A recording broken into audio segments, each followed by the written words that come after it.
Hi, I'm Nera, and today I'm here to talk to you about Grok. If you want to know more about this AI, stick around.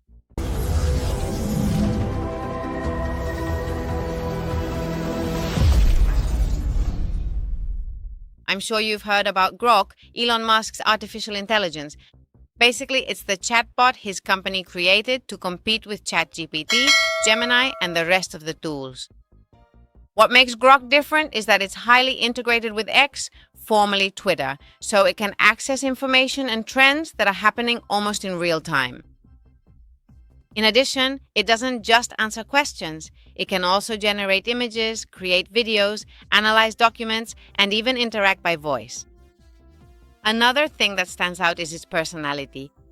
It usually responds in a much more direct way, with humor and even a bit of sarcasm, something that's not so common in other artificial intelligences. And you might ask yourself, is it the best AI? Well, that depends on what you want to use it for.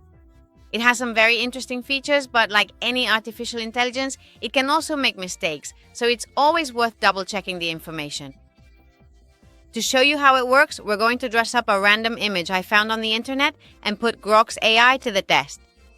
I'm going to give it a photo of a guy and ask it to turn him into 3 completely different characters to see which one looks the most impressive.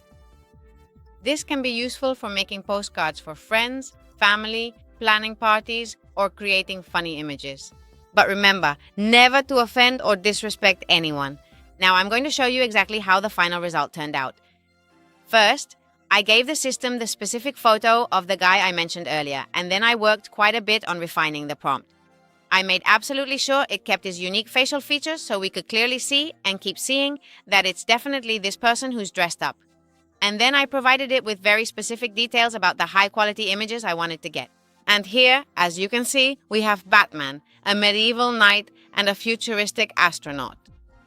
Please let me know in the comments which one you liked the most and what new prompts you would suggest to further enhance and improve this image. After getting this result, we're going to continue adding even more prompts so you can see just how powerful this tool really is.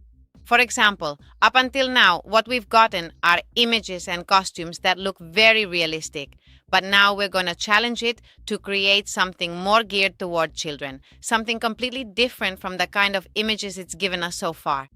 So I'm going to tell it that I want these images made for a children's audience between 6 and 10 years old. That means it has to take these more realistic images and turn them into something child-friendly. And we'll see what it comes up with and whether we've managed to get it, or rather, for it to understand what we were looking for. And it says to us, of course, here are the 3 versions adapted for a children's audience between 6 and 10 years old. It's already generating the image. Since I am not paying for it, I have reached the maximum limit. But this Captain America, not Batman, will work just fine for us. Since my prompt was very simple this time, and I didn't specify that I wanted it to keep them as Batman, the medieval knight, and the futuristic astronaut, it just took that first image. Notice that it has kept those features from the photo of the boy, right? From the photos we saw earlier. Therefore, he is still possessing dark hair along with dark eyes and so on. And it took that superhero and made it for a much younger audience. A very young one indeed, because I told it specifically between the ages of 6 and 10 years old. I could have said preteen, and then it would have been a bit less childish, but it already perfectly aligns with our goals, so you can see that through using different prompts, we can end up getting the exact image we were looking for. Even if this were for boys. Hey, go ahead and remove those rainbows for me. I want the background to be for a more masculine audience, or even the other way around. Now, I also want you to make a girl version of this same image for me, and so on and so forth. I hope you liked it, and I'm sure that with this video, you're already getting a ton of ideas to make the most of Grok's image generation. Let me know in the comments what you asked Grok for, and whether the result was what you expected. If you liked this video, give it a like and subscribe to see more videos about artificial intelligence.